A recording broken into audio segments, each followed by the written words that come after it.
So the day has come to get rid of this 4Runner. I've put in so much work with this thing over the span of like a year. It's pretty much all ready to go, and I never really thought to check gear ratios and stuff while I was building it. Anyway, it's got like the worst gear ratio for lifted and 33s. I don't really want to go in and rebuild it or re-gear it because that's way too much work. And I was able to find this 2000 limited 430 gear factory e-locker 4Runner, which the truck is not as nice as my other one by any means, but it can get there. It's got a lot of miles on it, 287. It does run, but anyway, just the running gear in this is just a way better option for what I wanted to do with the 4Runner. So I'm letting this go to a friend that's moving to Colorado and wants an SUV for the snow and like little mountain trips or whatever. I don't know what he wants it for. Anyway, he wants a 4Runner. I'm letting him have this one. It's obviously a fantastic vehicle since I've replaced literally everything that could go bad with it. But yeah, I'm sure a lot of you will be sad to see it leaving, but I figured I'd help him out with his look for a 4Runner and give him a good deal on it, and that would free up some money for me to finish this one, which is the one I really do want to build. It's outfitted pretty much as I want it to be. I'll give everyone a better walk around a little later of this 4Runner, but I picked it up 2 or 3 months ago probably and just haven't shown it yet.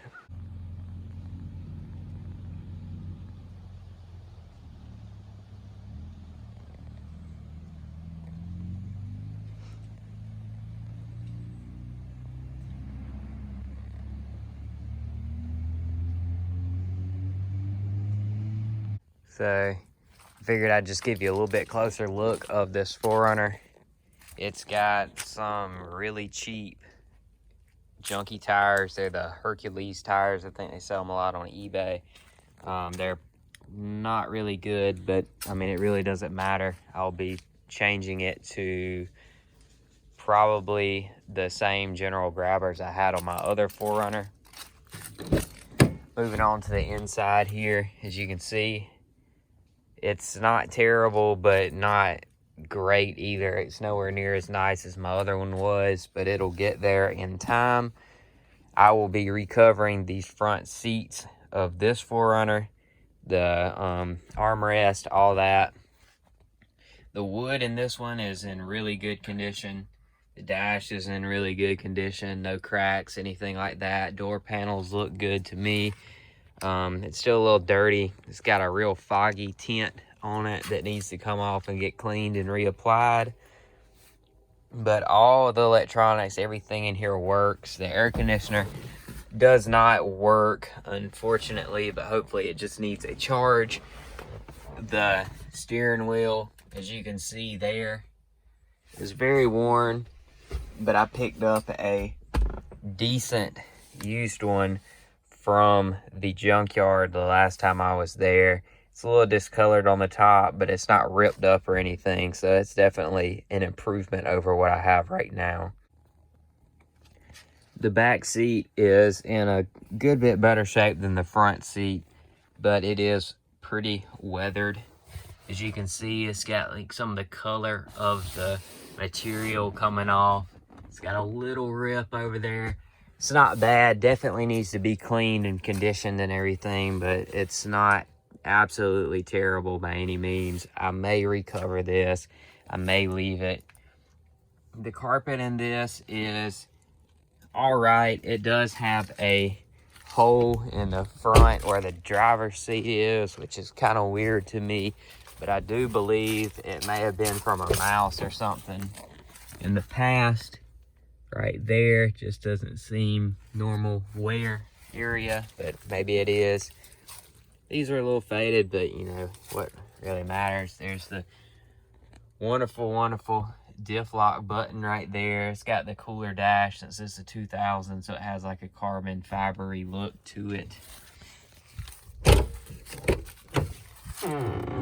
The carpet's pulling away right here, but that was because somebody ran an amp wire and everything in it, so I'll need to pull all this out, retuck the carpet, or replace the carpet, whichever one I decide to do.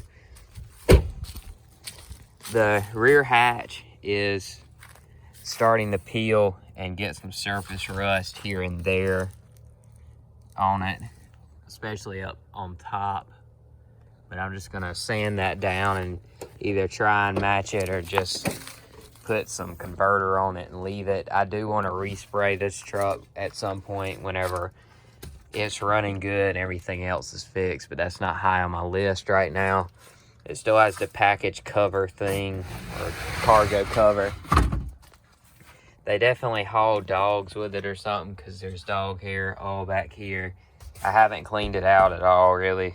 Had a Husqvarna mat back here, so the carpet still looks pretty good. Really, the only body damage that I know of is this area right here, where they actually put some sort of black tape over the damage there. Here is the engine that it has. I don't know if this is the original engine or not. As you can see, this here harness kind of looks a little bit weird, like it's been out before. Lots of just random things, like this ground here, that doesn't really look like that would have been run like that factory. Lots of the clips are broken and all. So maybe this engine's been out or replaced or something like that. I had to put a new radiator in it, because the issue when I got it, and how I was able to get it for a pretty good deal, is the radiator had literally exploded.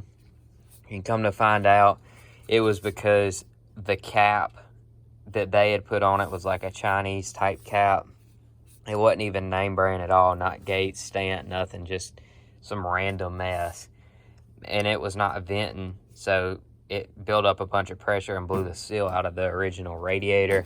So I put a Toyota in it, still didn't realize it was holding that much pressure. The Toyota held up good, but I took the cap off of it one day when it was still cold, like I hadn't even driven it for probably 2 days, and it just blew pressure all out of it. So I'm glad I caught that before I had a big problem with my Toyota radiator.